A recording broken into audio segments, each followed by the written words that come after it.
welcome to Tech Assembler, and in this tutorial we will be discussing about JSON. So what actually a JSON is and how we can go with far with JSON. So let's start. So basically JSON क्या है? JavaScript Object Notation इसका full form है. So ये एक notation है जो कि data जब हम send करते हैं या फिर receive करते हैं through servers, तो हम इसी फॉर्मेट में करते हैं, JSON फॉर्मेट में.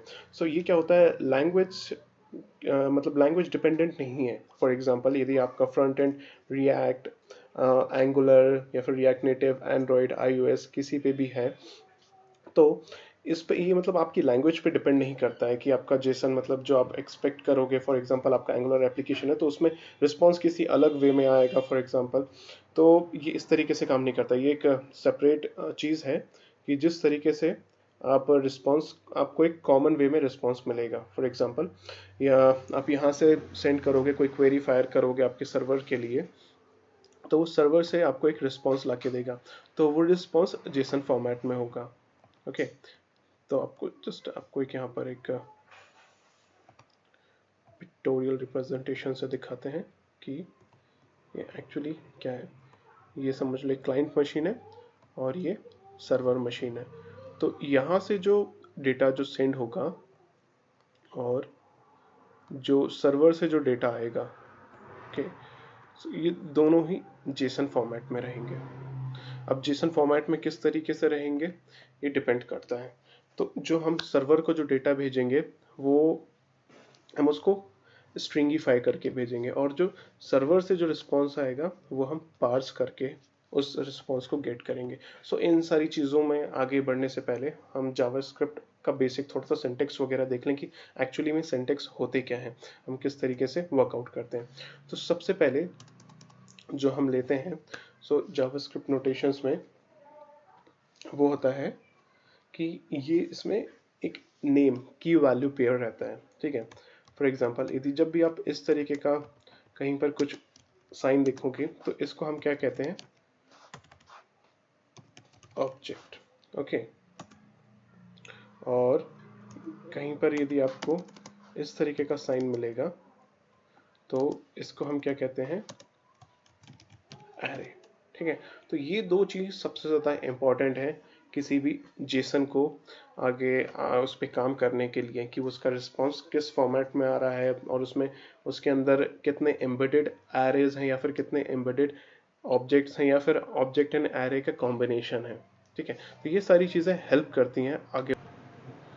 ओके सो और इसके अलावा यदि आप कुछ इस तरीके से देखें कि इसके बीच में कुछ है, तो देन इस चीज़ को हम कहेंगे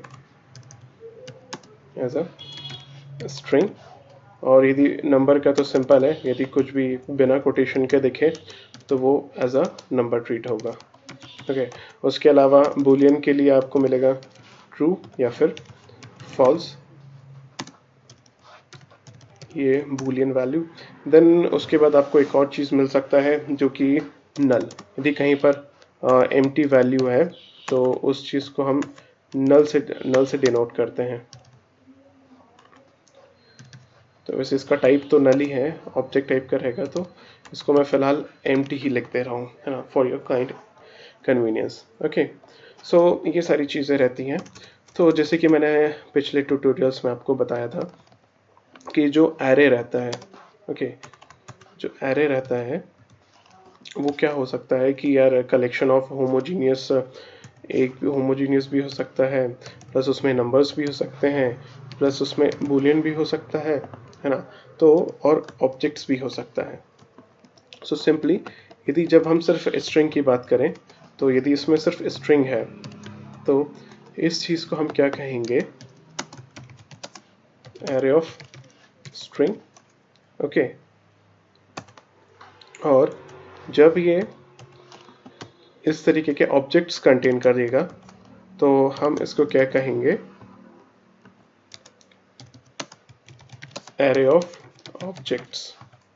ओके, सो इतना क्लियर हुआ होगा कि एरे ऑफ ऑब्जेक्ट्स क्या होता है. एरे ऑफ स्ट्रिंग जब हम बोलेंगे तो ये सारी टर्मिनोलॉजी आपको बाद में काम आएगी कि ये सब होती क्या है.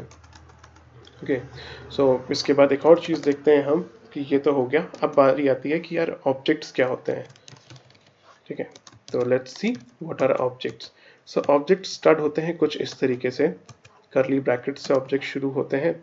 देन उसके बाद इसमें रहता है आपका की वैल्यू पेयर टाइप में रहते हैं या फिर नेम वैल्यू रहते हैं। तो फॉर एग्जांपल यदि हमने यहाँ पर कुछ भी कहा, फॉर एग्जांपल से फर्स्ट नेम, तो ये क्या हो गई, ये की हो गई, ठीक है।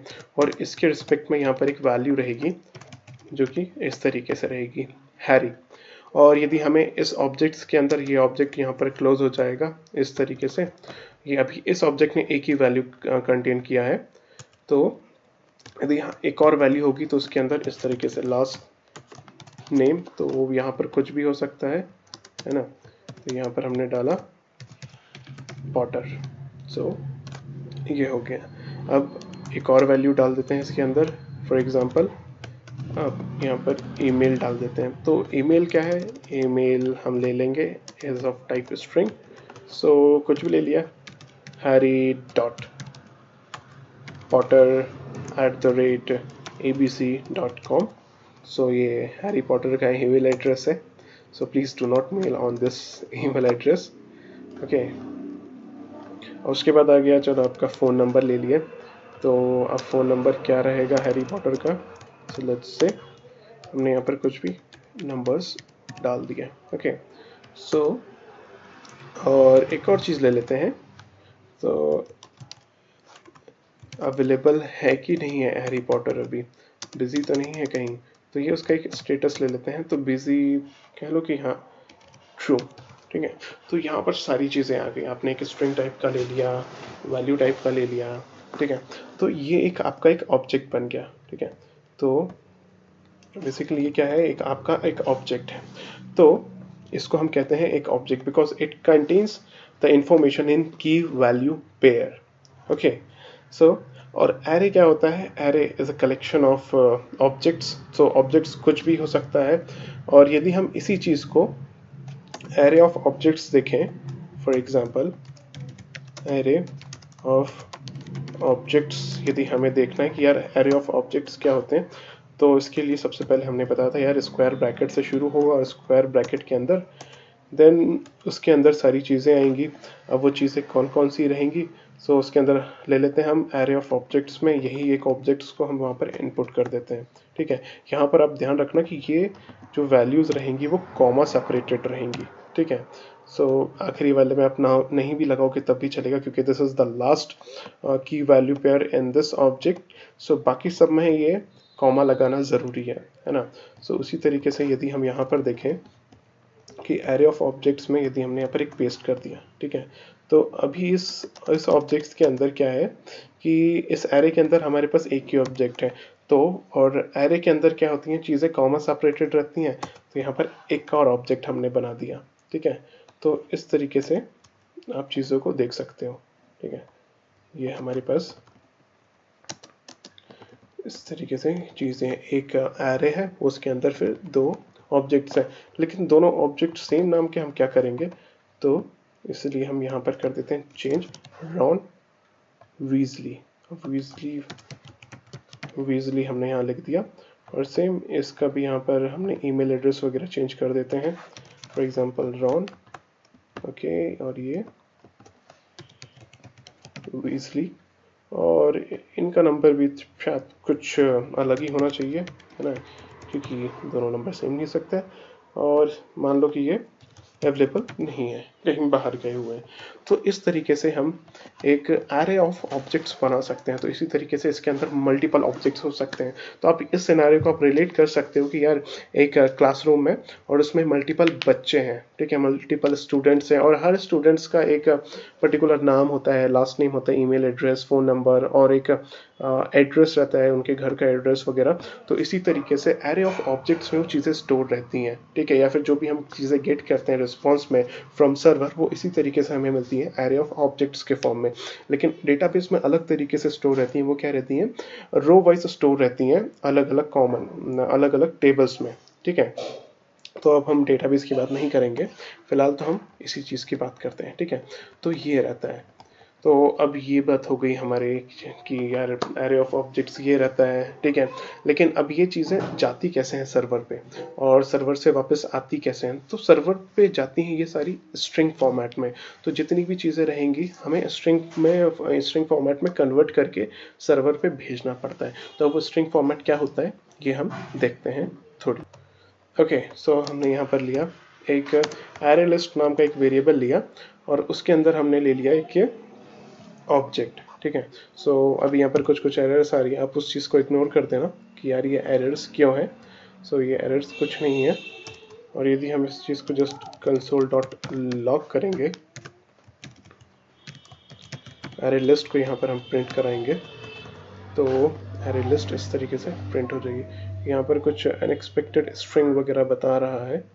ओके, सो ये अनएक्सपेक्टेड स्ट्रिंग वगैरह इसलिए बता रहा है क्योंकि यहाँ पर ये की वैल्यू में इस तरीके से लेता है, ठीक है। सो यहाँ पर हमें इस सब में से हटाना पड़ेगा। तो उससे बेटर ये है कि हम एक दूसरा एडिटर यूज़ कर सकते हैं फ़िलहाल अभी इस चीज़ के लिए। तो हम दूसरा एडिटर कौन सा यूज़ करेंगे, लेट्स सी। ये हम यूज़ करेंगे code pan.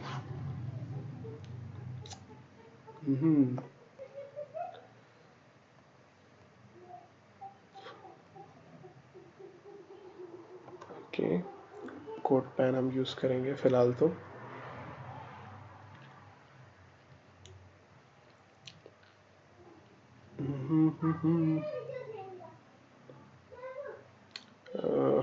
I think my internet connection is a little bit slow.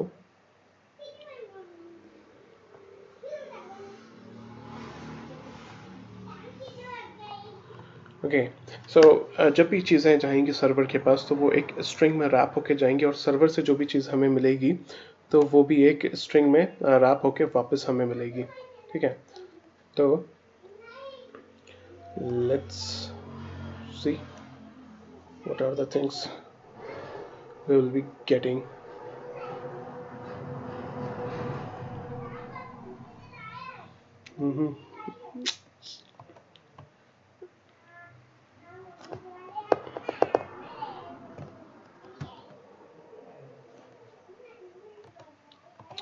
Okay, so let's use this inspect whenever, because थोड़ा सा भी टाइम लग रहा है इसमें इंटरनेट में।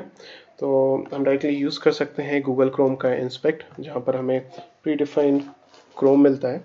तो यहाँ पर हमने जस्ट एक ले लिया, एक वेरिएबल ले लिया एरे लिस्ट नाम का। तो ये क्या करेगा, इसमें हमने चीज़ें असाइन कर दी हैं, and then okay unexpected string. Okay, unexpected string. Where is unexpected string? Okay.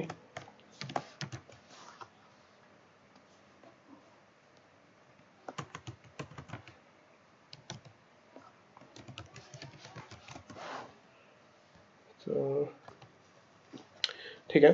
तो एक और एडिटर है हमारे पास, जो कि ऑनलाइन एडिटर है, अवेलेबल है हमारे पास। तो इसको हम कहते हैं जेसन एडिटर। ओके, डायरेक्टली हमने यहाँ पर प्लेस किया तो इसने कुछ कुछ एरर दे दी, और वो एरर्स इसलिए हैं क्योंकि यहाँ पर ये स्ट्रिंग है। ओके,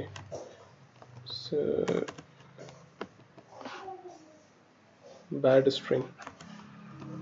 ओके, यहाँ पर कॉमा, ओके शायद हमने डायरेक्टली वहाँ से चीज़ें उठा ली थी इसलिए।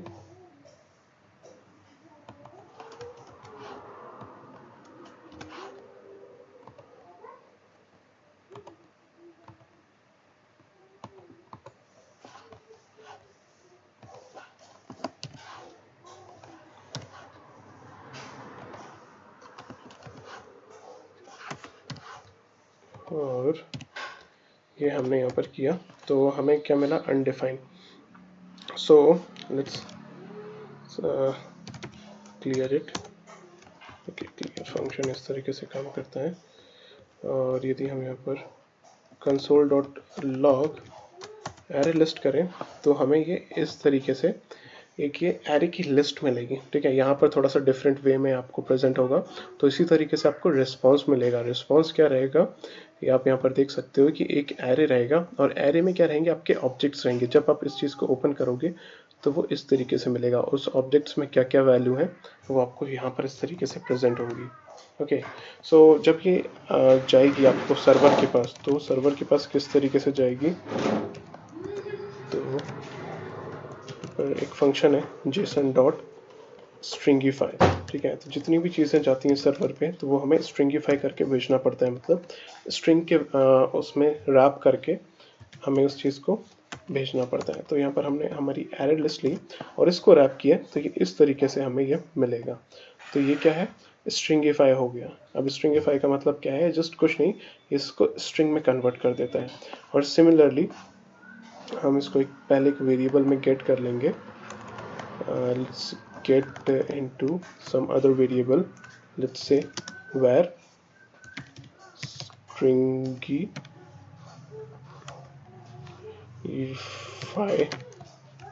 array list equals to ये, ठीक है। तो ये हमें मिल गया। जस्ट हम इस चीज़ को यहाँ पर console.log करा के देख लेते हैं फटाक से, stringify, तो ये हमें ये मिल गया। ओके, जैसे ही हमने यहाँ पर स्ट्रिंगीफाई डाला, तो ये देखो आप यहाँ नीचे देख सकते हो कि ये पूरा का पूरा एज अ स्ट्रिंग फॉर्मेट में हमें मिलेगा। ओके, सो अभी हमें ये नहीं करवाना है, तो जस्ट क्लियर इट। ओके, तो ये हमें मिल गया। अब उसके बाद जो हमें मिला है, स्ट्रिंगीफाई वैल्यू मिली है हमें, तब हम इसको क्या करेंगे, पार्स, सॉरी यहाँ पर एक और फंक्शन, ये हम इस चीज़ को पार्स करते हैं, क्योंकि स्ट्रिंगीफाई में हमें वहाँ जेसन से भी मिलता है, जेसन डॉट पार्स करना पड़ता है हमें उस चीज़ को। तो वो क्या है, जो स्ट्रिंगीफाई हमें लिस्ट मिली है, हम उस चीज़ को, ओके, यहाँ पर हमने एक सिंटेक्स गड़बड़ की है, तो ये हमें वापस से इस तरीके से वैल्यू दे देगा।